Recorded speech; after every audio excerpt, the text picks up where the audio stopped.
There's Um, other people. there's two of us, and we'll sit on the love seat, or the double seat, or whatever it's called. The thing. The thing. All right. I hope that everyone enjoyed your break. We're looking for Kamal. How do you say his last name again? Karuchu? I think so. Karuchu. We are calling Kamal. Kamal, can you hear us? He's not hearing us. Okay. Awesome. All right, so the second half of our track before we end the day, we're going to continue to talk about some programs that Interfaith Mission Service has implemented in the community. And so Carol Landry graciously shared with you already about the One City Diversity Dinners. And she was speaking from a document. You may have seen these on the Interfaith Mission Service table in the gym. But we have put together a template, so it is not telling you exactly how to do it, but we're talking to you about things that have worked for Interfaith Mission Service and things that you might want to think about while putting these programs together. And so one has been created for the One Huntsville Diversity Dinners. We have one created for the Interfaith Dialogue on the Road that we will talk about. One for the Day of Service and Unity that is in the Faith and Community track, and then also one for the Hometown Pilgrimage that we'll be talking about as well. So you can find these right now on our website. If you go to our website and underneath the conference, the top menu bar, it says Regional Conference. Just click that, and the drop-down menu will say Conference Documents.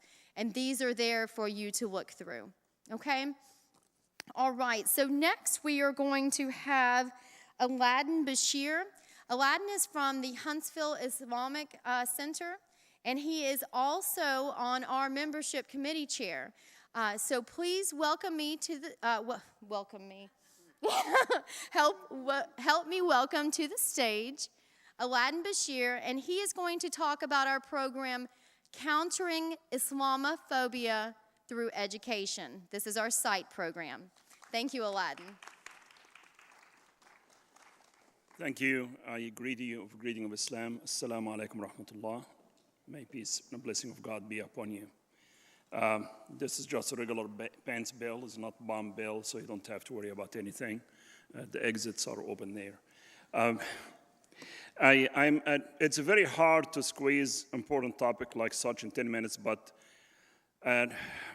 IMS working with a good team, we discovered, reading the paper, you can't escape it, and listening to news, the stereotyping and Islamophobia that's being built. It unfortunately is becoming a very fashionable and very profitable business. I'm not encouraging you to do it, but it's very lucrative business if you talk bad about Muslims.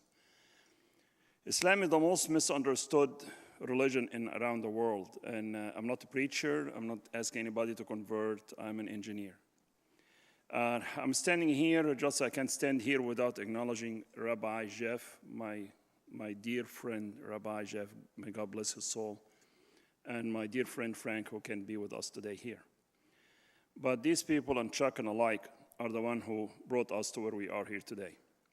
And to thanks to Trinity, of course, for opening their heart and a place for us here, an organizer and long line of unknown soldiers who made this possible. And thank you for staying with us today, and without you, that wouldn't happen.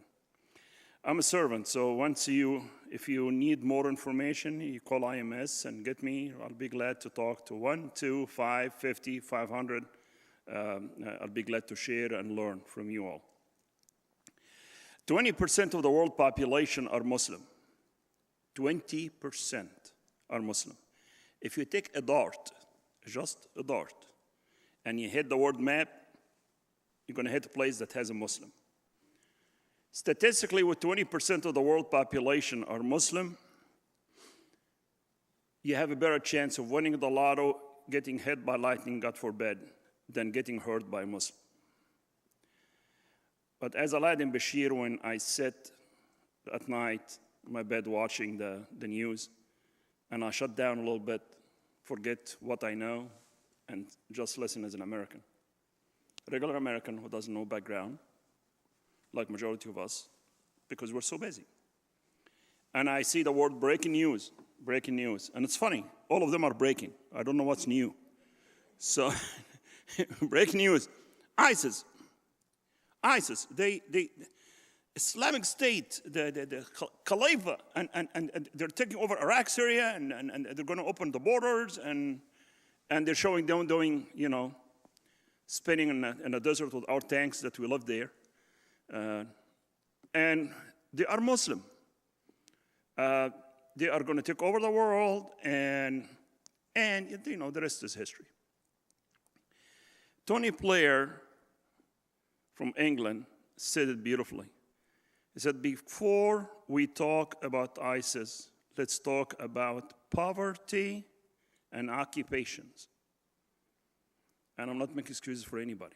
What they're doing is evil, awful, inhumane, does not present any faith. ISIS to Muslim, and I hope I'm not, God forgive me if I offend any of you. It's not my intention. ISIS to Muslim is like the KKK and a crusade to Christian.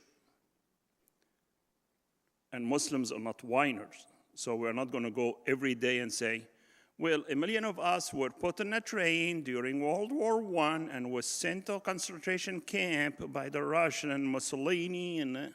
No, we're not whiners. What happened? Well, we destroyed Iraq and we dismantled the army, so the army now is destroying the Middle East. We're not whiners. But the truth is the truth. The fact is fact. What does Islam teach? That's why SITE was created. The state attorney office in Birmingham, Greater Birmingham Ministry, and your wonderful organization, and we have as well IMS, the FBI, and UAH, and other credible organizations, had organized, imagine a Muslim, keynote speakers, sitting with the FBI, and the state attorney office talking about the true Islam, talking about what Islam teaches. And Islam teaches a very basic idea, the oneness of God. And Allah is not a foreign name to God, and it's not their God and my God. And if you listen to Jimmy Swagger, I hope you're not a big fan, because I'm not. But he raised my blood pressure and kept my blood going. He said, don't believe this guy. The Allah thing is different than ours, and it's no. God is God. It's the creator, the sustainer, God of Adam, Noah, Jesus, Moses, Muhammad, and peace be upon all of them. Muslims have to believe in the Holy Scriptures, the Bible, the Torah, the Quran. We believe in the birth of Jesus, peace be upon him. There is a whole chapter in the Quran called Mary. You have an internet, please feel free to go ahead and Google it and read it. You'll find the serenity, the peace, and the holiness, and the 5 minutes that's left, that's not in there.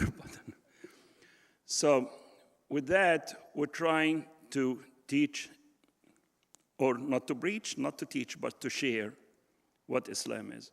What Islam isn't. Islam isn't a barbaric religion who spread on the edge of a sword. If it was such a thing, the Jews and Quakers would not have escaped to Spain and lived there in peace. If it was such a barbaric, have to kill all the unbelievers like they like to teach.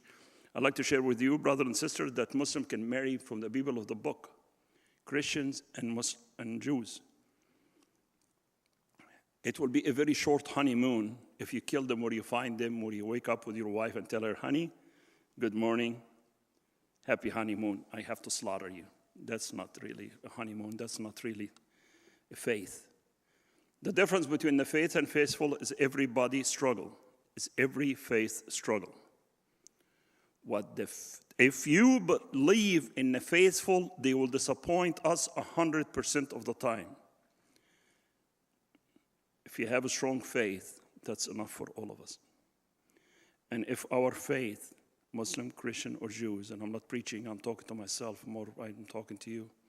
If it doesn't reflect in how we love one another and how we can hold together and fight poverty, homelessness, work to establish social justice, let our voice, a silent majority, heard in the public arena and in the Congress and the Senate, hold tight on our veterans and save their holy blood. For me, it is holy blood for something that's useful to us. There is enough wealth around this world for everybody. How to bring it here safely is something we need to work on better than a barrel of a gun. You're welcome to reach me through Interfaith Mission Service. You're welcome to call for Huntsville Islamic Center. I'd like to acknowledge also Oakwood University and my friend Dr. Keith on his effort for bringing the Seventh-day Adventist and the Muslim relation and working on that. We just held a speaker who was sponsored by Oakwood. There is a lot of good people in the city. You are all good people, and I'm privileged and honored and blessed to be part of this good community. Please, please, if you listen to something that doesn't ring true, because it is not, if you trust somebody enough that tell you that these guys are going to hell, if he can give you that in writing and take it to where we're going, please bring him there, because I believe that none of us is going to be able to say, this one going to hell, this one going to heaven. May God bless all of you and bless the city of Huntsville and bless our leadership. Thank you.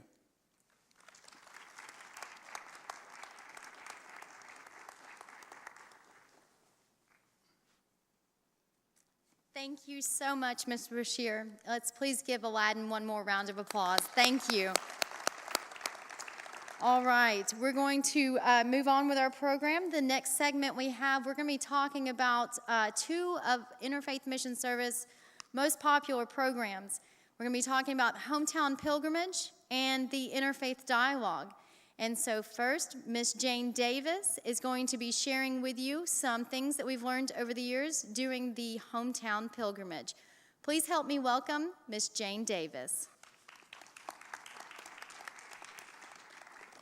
First, I wanted to talk a little,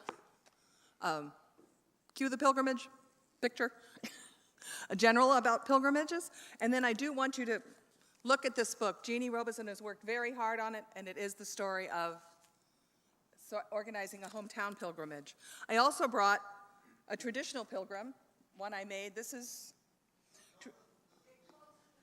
okay. I brought a traditional pilgrim. This is St. James de Compostela. Legend has it he was the first bishop of Jerusalem. He wound up evangelizing in Spain. He died, was buried in a Compostela, a meadow full of stars, and people even today take the journey through northern Spain, from France to northern Spain, to visit his grave. There's an enormous cathedral at the end. But I wore, like St. James, I wore my pilgrim's badge today. Traditionally, a pilgrim was, if you went to Spain, you were given a shell, and this was your badge. This was your protection. You were assured hospitality, and of course, hospitality is going to be the main tenets of our pilgrimage. You were also assured, and even today, if you do it, you have free or reduced food and lodging, specifically set up for pilgrims. I was going to talk generally about pilgrims, and then, again, our specific hometown. The idea of the hometown pilgrimage actually came out of a One Huntsville meeting. Wanda Gale Campbell and I both had sort of the idea at the same time, and we set up a program, and I'll tell you about our first one in a moment. And as the first time I came to Trinity United Methodist was also as a part of that pilgrimage. But I wanted, first of all, to ask, what is a pilgrimage? And this is the traditional idea. It's a spiritual process that you go through. It's a journey that brings forth a desire to go.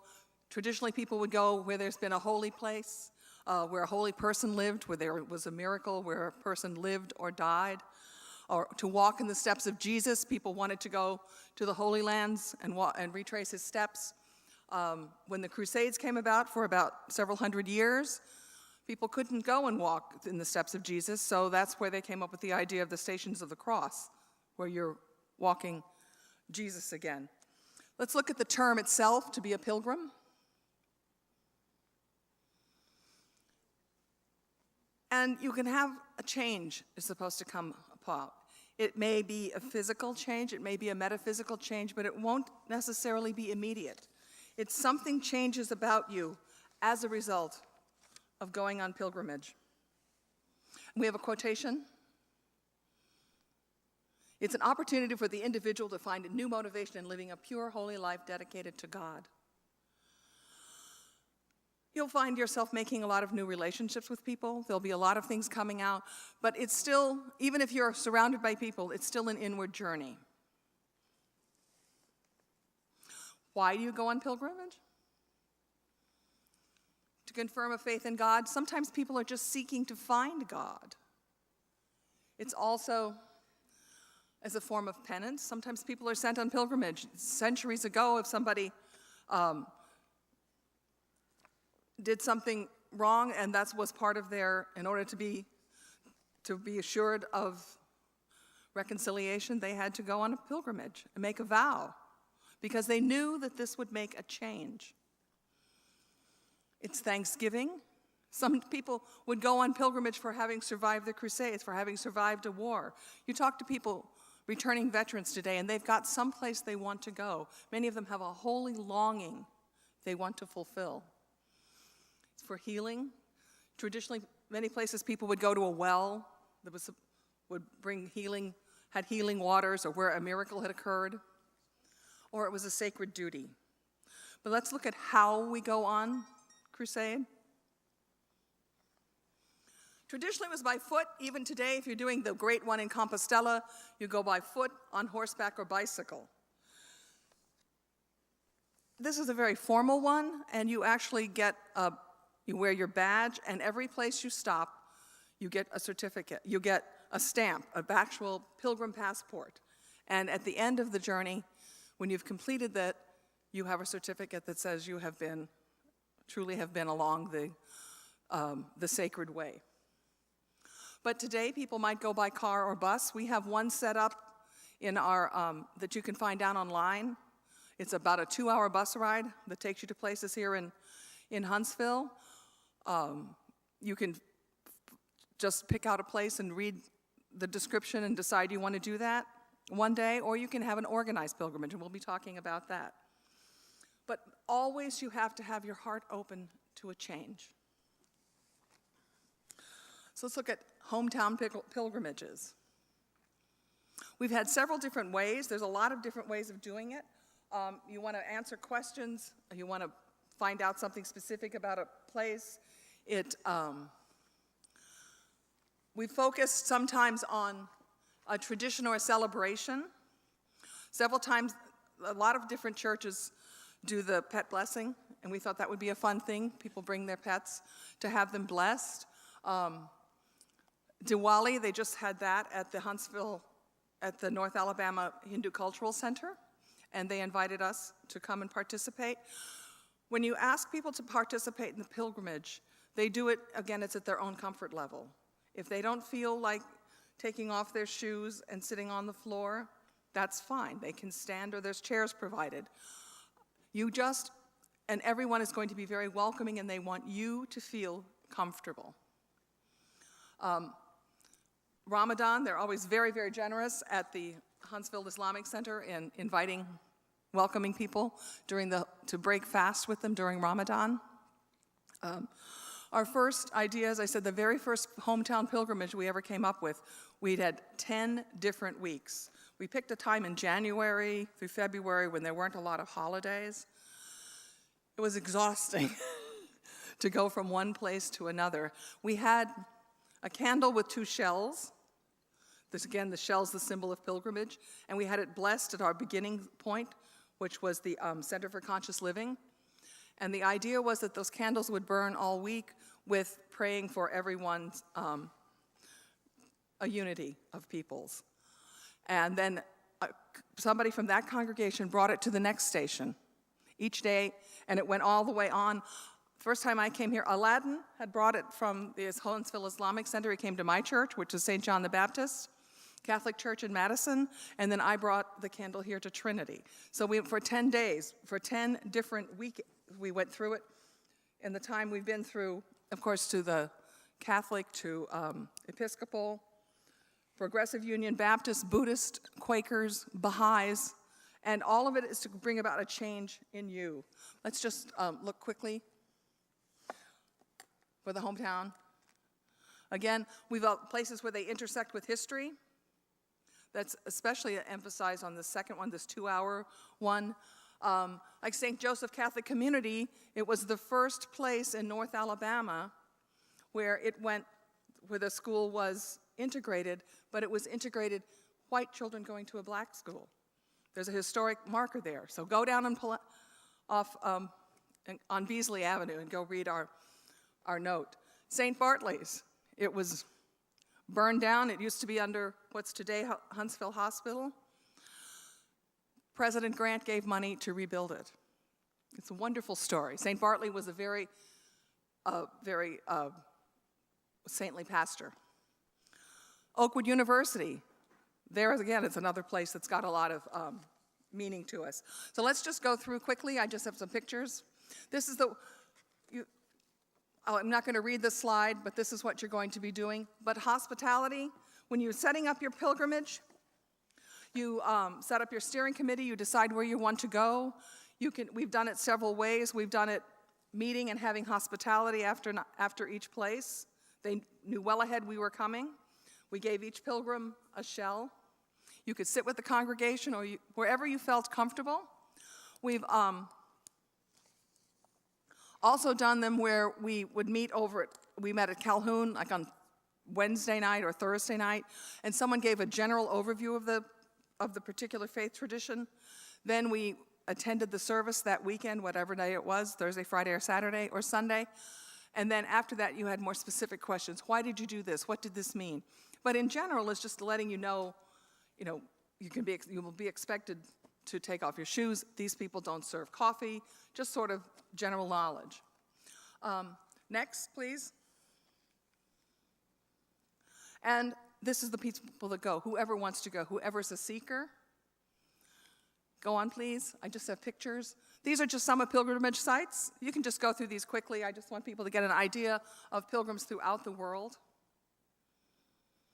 All sorts of different places. You find a lot as you're coming through this, the congregations come together. Sometimes rather than having to reinvent the wheel, if one congregation says, well, this is the way we've set up our backpack for school program, well, then you can just take their information and learn from them. You're creating teams together. We've had our youth working together, and the youth would find projects, and it would build on it from week to week. There's historic pilgrimages, James of Compostela, of course, the Hajj, all of these historic ones. But every place, I was reading that there is even a Buddhist shrine in the middle of Siberia, where some Buddhists were martyred. Next, please. So again, there's going to be a change, and the degree is up to you. Next, please. Where?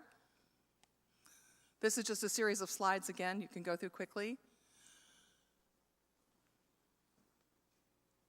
Turkey, the Wailing Wall, the mosque in Jerusalem. Again, the Wailing Wall in Jerusalem. This is a Baha'i shrine. This is an Indian shrine. Anyway, everywhere, as I said, I just went through finding all of them. We also have talk to your congregations. It says in here, again, you've got to get your steering committee, and sometimes you may have to be you have to sit there and figure out exactly what you're going to do. How open is your church going to be? Can you say everyone is welcome to come to communion or not? You have to but you have to do it in the spirit of love so that people understand it's not your intention to exclude them, but you have to always be aware that there is that possibility. And I just like pictures. I have art background. We are going to look at pictures, folks. I also teach geography. So, We're almost done with the pictures. But here's some places you may recognize from Huntsville. And I'm just saying, you ought to remember that we're all pilgrims. We're all on a journey. And this book, rather than read from slides or go over and over, this is very, very good. We also have a publication called Southern Hospitality that's puts out by IMS. And it goes by faith tradition. So you won't mistakenly offer like a barbecue pork sandwich to someone who's a vegetarian, or, sit down and have a cup of coffee. I'm sorry, I don't drink. How about a glass of wine? I don't do alcohol. So you just, and so if you have to take off your shoes to make sure you don't have holes in your socks. So, thank you. Very nice, wonderful pictures. Join me one last time in thanking Miss Jane Davis for her wonderful talk and pictures. Those are very nice. So I'm going to add on to a little bit of what Jane was talking about and then kind of go into the interfaith dialogue. So this year we tried to take a little bit of a different spin on the hometown pilgrimage, and instead of just a journey going to different congregations, we tried to offer more opportunities to actually experience something, maybe hear a lecture, go to the Hindu Cultural Center, do some different things. And here's what I found for myself, because I'm a seeker. What was a seeker will always be a seeker. But I'd go to one thing and I'd go, ooh, yes, I agree with that. I'm a Christian. I'd go to another thing and I'd go, oh, absolutely, they've got that right. I'm a Hindu. I'd go to something else and go, gosh, I'm confused. I think I'm a Buddhist. I had no idea what I was. And so this kind of goes to the wonderful speak that Rabbi Rami Shapiro just did for us about how putting on these labels start to divide us. Because I noticed every time I put on a label, I was right and they were wrong. And so how do we get past that? It's removing that labels, but before we can do that, we need to understand. And so that's what the interfaith dialogue does. We need to understand where different people come from and what they believe before we can start removing our own labels. Now, when I was growing up as a Christian, I didn't know anything about Hindus, about Islam. To me, in my little world, that's all there was. And if you can't expand your world and you can't add knowledge, it's very hard to take off those labels and to start seeing your neighbor and being able to interact with your neighbor. And so that's what we're hoping that the interfaith dialogue does.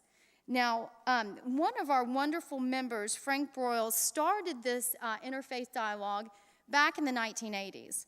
And forgive me if I can't say this correctly, I have a hard time with this word, but it was ecumenical. Is that right? Awesome. So it was just different denominations of Christianity that we were talking about at that time. And we realized, given our landscape in Madison County and in the world as a whole, we're not just made up of only Christians.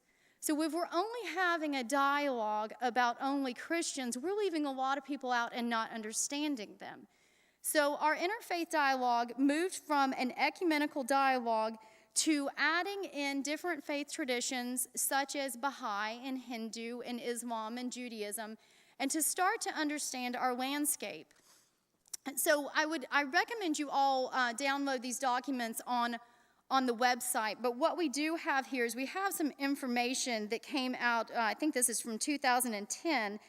It is the religious landscape.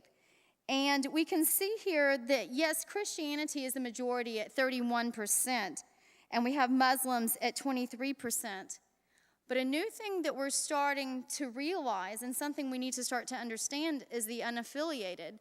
They're the next largest group at 16%. What does that mean? What do they believe?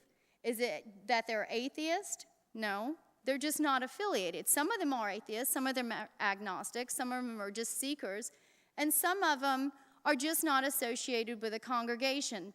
But the point is to understand the landscape where you live. And so this also provides you here with another website to actually get religious data for the county and the region in which you live. If you're going to do an interfaith dialogue, people are going to be very interested with the dynamics of their community, and those are the neighbors they want to get to know. So there's various ways to do an interfaith dialogue. And the real importance of that, what's in that for your group or your congregation, is being an example and building tolerance and help people understand that an interfaith dialogue, talking about other people's faith, it's not to challenge your faith, but it's to make it stronger, to really help you stand in what you believe and understand where other people are coming from. So there's multiple ways to do an interfaith dialogue. You can do an interfaith dialogue based upon the faith traditions in your community. So say you have the 5 major faith traditions, so you could do a 5-week interfaith dialogue and talk about each tradition each week. You could do a interfaith dialogue off of the Abrahamic faith, so you could do it off of Christianity, Islam, and Baha'i. You could do an interfaith dialogue based upon the sacred text. There's multiple ways that you can conduct the interfaith dialogue. But the most important part is being able to provide authentic information, get someone from that faith background to come and speak to you. What is it they believe? What are the practices within their belief system? What are their sacred texts? Who are the important people within their faith background? And then I won't go into all the business, boring planning part of that. That is all in our program here.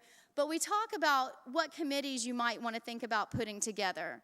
You know, who do you need to get together to form publicity? How do you need to go about publicity? Who do you want to get together to do the speakers? Because what we found is there's a lot of knowledgeable people in all the faith backgrounds, but not all of them want to talk. We had a very hard time at the last Interfaith Dialogue getting a Buddhist come to speak because they're very, very calm, and most of them are not comfortable speaking in public. So it's something you want to take into consideration, and you do want to get someone from that faith background to come and talk to you. So a lot of the logistics information is here in our manual. There is also some sample PSAs, some public service announcement, and different information that you can use as a template to get that information to the public. But I do encourage each and every one of you to go back to your communities, and even if it's just a 1 or 2 session dialogue that you start, everything is important. Getting to know your neighbor is important. The last session that we did was through Learning Quest here at the library, and we did a 6-week segment. We did an opening segment, and then it included Christianity. We had someone from Judaism come to speak, and from Islam. We had someone from the Hindu faith tradition and the Baha'i faith tradition. We also had New Thought come to speak and a Buddhist come to speak. And then we closed, the last week, we closed everything out with a weaving it together where we talked about the golden rule and coming together and standing on common ground. Because what you start noticing as you talk about all these faith backgrounds is there's a big seed in there that is the same. There is a big foundation for us to stand on in our commonalities and our common ground. And so I welcome each one of you to take this opportunity to get the dialogue started. Thank you.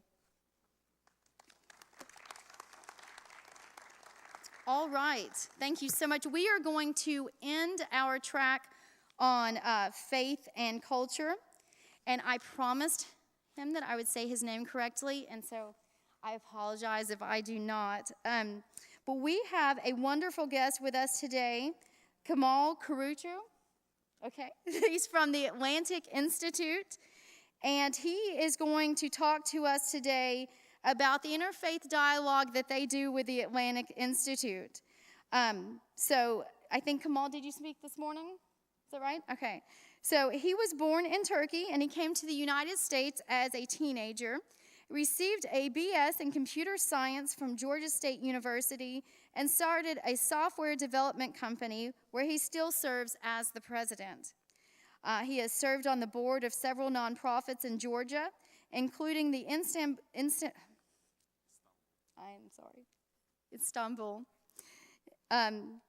Center and the Atlantic Institute, where he currently serves as vice president and director of interfaith affairs. He's been married to his wife, is it Meryl? Is that right? For 16 years. He should get a round of applause for that. Very good, for 16 years. And he has a little girl. This is a really pretty name, and I don't want to butcher it. Zara? Zara? That's very pretty. All right, so help me in welcoming Kamal to the stage to talk to us about interfaith dialogue and talking with people. Thank you. Thank you. Well, at the end of a long day, everything that needed to be said has been said. So I'm going to ask you a question. Why are you here? Why am I here? What happened to you in your life that made you come here? These apparently simple questions are actually not so simple. Because in interfaith dialogue particularly, in life in general, but in interfaith dialogue, I found that the most difficult question is why bother? When you are sitting in your comfortable living room, watching your TV, having your popcorn or soft drink, why should you get up and go to an interfaith meeting? Why should you bother? What is in it for you? What are you expecting to get out of this? And answers to these questions vary from person to person. And sometimes answers are scary because the answer is, I don't bother. Or somebody looked at me strange when I said that. Sometimes the answer is, I go to interfaith dialogue programs to convert people. That's a legitimate answer. Somebody, I'm sure, has been thinking about that. So the question here is, why bother? And there is no right answer. You only have your answer. And I have my answer. And you have to live with it. It is said that Prophet Muhammad, peace be upon him, he used to tell his companions about life after death, what happens. And in one occasion, he told his companions that in the day of judgment, after everyone dies and they are resurrected and they are accounted for their life, what have you done with your life? God will ask. And he said that first 3 people to be questioned. He tells the story of first 3 people to be questioned in the day of judgment. And the first person who comes for judgment is a person who is a martyr, someone who gave up his life. And he is asked, what have you done with your life? And then he answers, O Lord, I loved you so much that I gave up my life for you. And a voice will say, liar. You wanted to be called a hero, so you did what you did. So people called you a hero, a brave man. So there's nothing for you here. And the second man who comes for judgment, he is asked, what have you done with your life? And he says, O Lord, I was a knowledgeable man. I learned knowledge for your sake, and I had students that I was teaching this knowledge for your sake. And a voice will say, liar. You learned this knowledge and you taught it to your students so that you would be called a scholar and a knowledgeable man. And they called you this. So there's nothing for you here. And that the third man who comes for judgment, he is asked, what have you done with your life? And he says, O Lord, I was a rich man. I earned a lot of money and I spent it for your sake. Again, the voice will say, liar. You did this so people would call you generous. And they did. So there is nothing for you here. So why bother is a legitimate question for interfaith dialogue. Particularly because as soon as you start mentioning things about interfaith dialogue, perhaps in many communities, in your own community, you will start making enemies. People will start seeing you as someone who should be watched, who's trying to make trouble. It is kind of odd that you would be called a troublemaker for just talking. But this is the reality, what happens in the history. It happened to many people before us, and it will happen again in the future. So why bother? And you should think about this on your own. I have several answers I give to myself for this question. It depends on how I feel that day. But my most common answer is that in the day of judgment, when I stand before my Lord, I want to hear the words, "You have done well. I am pleased with you." So in my case, interfaith dialogue is a very selfish thing. I come and talk to you so that my Creator would be pleased with me. That is the only reason. So how is this going to work then? Am I supposed to convert you? Is this what is expected of me? I say not. How do I know this? You see, in Islam, when you make a statement, a claim, you have to prove it. And I have to look at the examples before me to justify the answers that I give to you to these questions. Some of you, or maybe all of you, are familiar with Rumi, a teacher, a Muslim teacher who lived about 800 years ago. He was a man of interfaith dialogue, let's say. He would go and visit people who are different, Christians, Jews, and fire worshippers, whoever was available to him in his city during his lifetime. He would mingle with them, he would have discussions with them, he would be friends with them. He would stay with the lowly people, beggars and prostitutes. He would go talk to them. He would enter into places where people were drinking alcohol and try to talk to them. At the same time, he was a scholar, a knowledgeable man. He had the respect, he had the credentials to be called a scholar. In Islam, the title of scholar is not a light word. You don't call somebody scholar and not respect them. So one day a man comes to him and starts yelling at him. He says, "You are a disgrace. You are a disgrace to your faith. You are a disgrace to your community. What are you doing?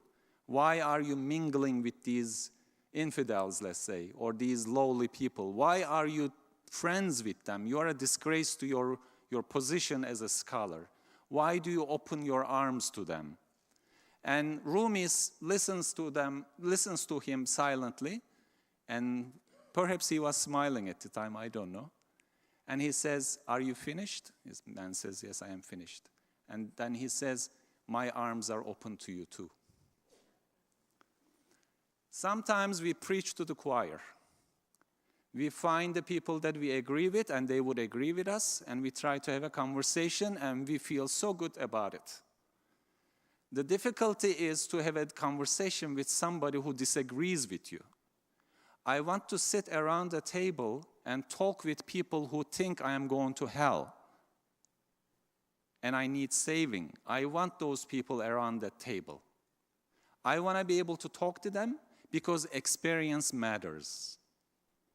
Experience matters. How do I know this? I know it from personal experience. But let me put a joke in the middle of this serious talk. Who do you call a liberal? A conservative who has been arrested. Not my joke, I borrowed it from somebody. Because experience matters. Experience changes people. So, what are we doing about this? In Atlanta, we do certain activities which are interfaith related, but they are not really discussions in a traditional sense, that where you come together and you say, "What does your book say? This is what my book says. Okay, what do you do on this holiday? This is what I do on my holiday." Comparing recipes, so to speak, in a way. Is this helpful? Of course it is helpful. But this knowledge really doesn't help us love one another. Perhaps even somebody might say, oh, I have learned everything I need to learn about these guys and never come again. So I have learned that if you want to have a fruitful interfaith dialogue experience, then it needs to be an experience. You need to be able to see the hearts of other people, and you need to be transparent yourself. Show who you are. This is the only way. Some of the most significant experiences, interfaith experiences I had very little to say. Once, a Catholic friend of mine, we went to a Catholic church. We just sat together, spoke maybe 5-10 minutes. But people saw us. They were watching us. We were sitting together, and I liked this person who is Catholic. And I know that she likes me. We like each other. And when people see this, it changes them.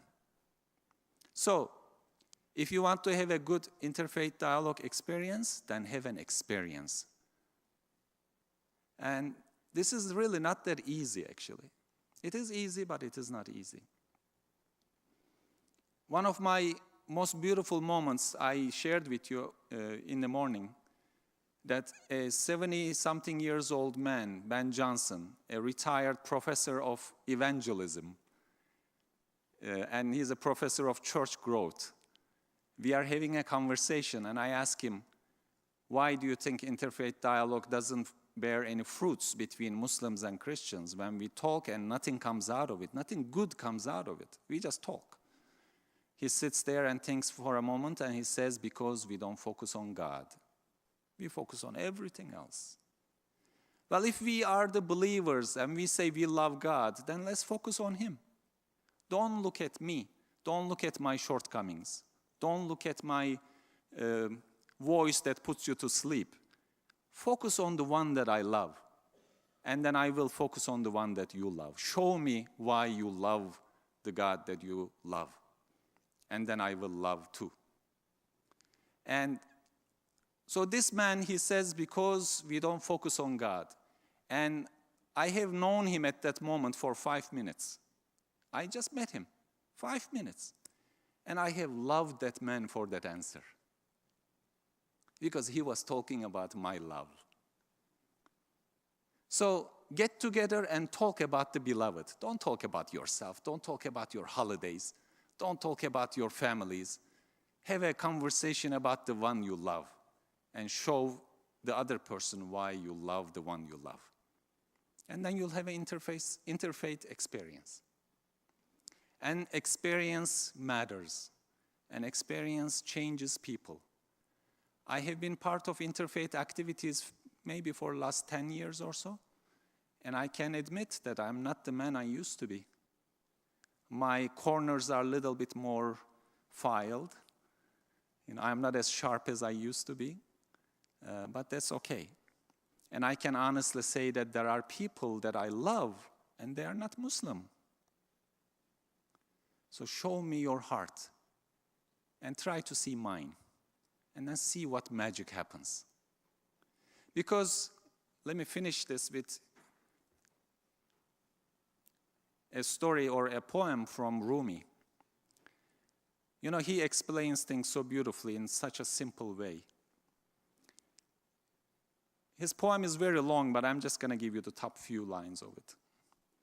He says, David asked Lord, O Lord, since you do not need us, why did you create these two worlds? Clearly, God doesn't need us. So why did He create this world and hereafter? And the reality replied, O prisoner of time, I was a hidden treasure of mercy and kindness, and I wish to be discovered. So, show me the one you love. Allow me to experience and discover the one that you love. And then come and see the one that I love. Maybe we'll end up in the same place. You never know. And after having such an experience, do you think it is possible that I can kill you and you can kill me? Don't even go that far. can I say something to hurt you? And then you can say something to hurt me after that experience? It is not possible. World is a big place, and most of the things that go on in this place are out of our controls. So only thing I can do is I can control myself, or at least try to. And so here I am, visiting you in Huntsville. And only wish I have is that I hope my Lord is pleased with me for standing here. If he is not, this is waste of time. It is not really important. In closing, I like to recommend to you a book that can tell you things that I don't have the energy or the knowledge or the understanding to explain from here. But when I read it, I say, yes, I agree. And this is a book written, or actually it's a collection of his writings and sermons of Fethullah Gülen, a man that I consider to be my teacher. And the name of the book is So That Others May Live. And I think the justice that we talk about and all those wonderful things that presenters told us today and yesterday, at the end, all it takes is a selfless person to achieve those things, so that others may live. So just wanted to recommend the reading if you have time. Thank you for listening to me.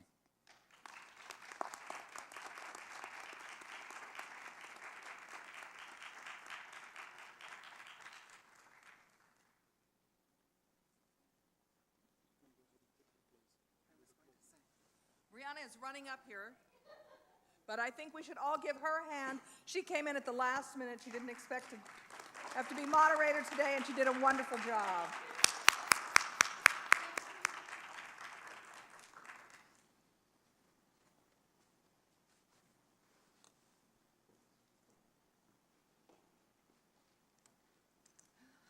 Okay. Well, I thank you all for coming to our faith and culture track today. I hope that you have learned something new, or that it has reignited something that you knew. We are going to have an amazing closing session, so please stay around. Let me catch my breath. Sorry. So what I invite you to do right now is look into your bags, and you have an evaluation form. So I ask you to please, honestly, do not put your name on it, but honestly fill out your evaluation form for how you feel the conference went today. You will have seen that it said biennial, so that means that we hope to do this again in another 2 years. So please help us improve upon what you thought could be better, or tell us what you did like. So if you take right now, you can take the time to fill out the evaluation form. Go to the restroom one last time. We have an amazing closing for you, and we will get started. I would say be back in here by 4:10. Hopefully we'll get started by 4:15 and get you guys out of here a little early today. Okay? Thank you so very much. And give our expert speakers one last round of applause. Thank you.